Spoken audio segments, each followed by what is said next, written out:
calls me back and we set up a meeting at a local cafe and we had coffee. And the next thing I know, I'm going to synagogue every Saturday morning. It was all a setup. I think it was, now that I think back about it.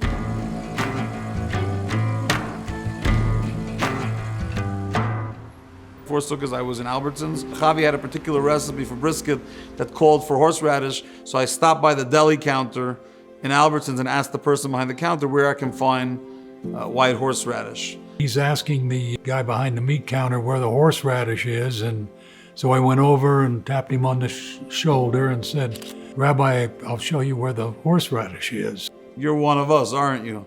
And with a big smile, he goes, uh-huh.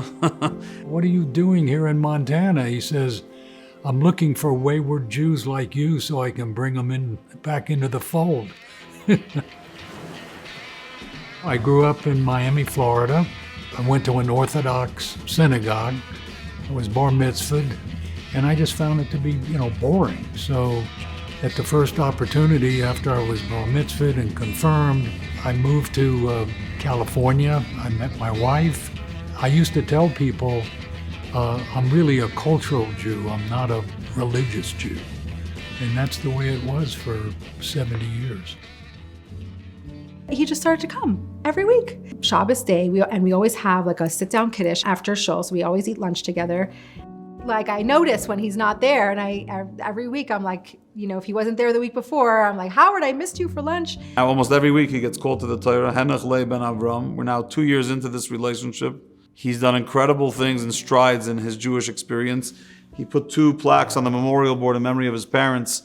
They never had any memorial plaques put up by him, and now it's a beautiful sight. When he walks into the shul on Shabbos on the way to getting his talis, he stops by the memorial board. He makes it pleasurable to be a Jew. I enjoy going on Saturdays. His sermons are very, very interesting, very inspirational. One day, Howard and Deidre said, "We want to have a meeting with you." And I'm like, "Oh, well, what's up there? Who knows what they got up their sleeve?" They came to the office, and he said it obviously with his good sarcasm and humor.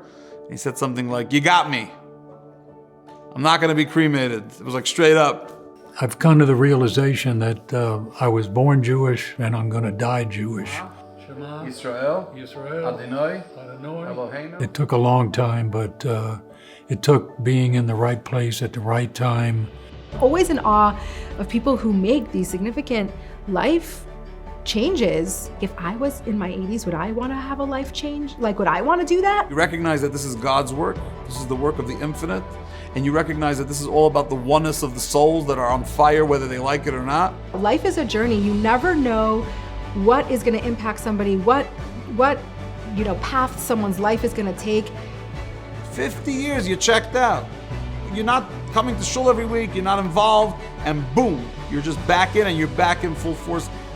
All because the Jewish soul cannot ignore a guy with a yarmulke looking for horseradish.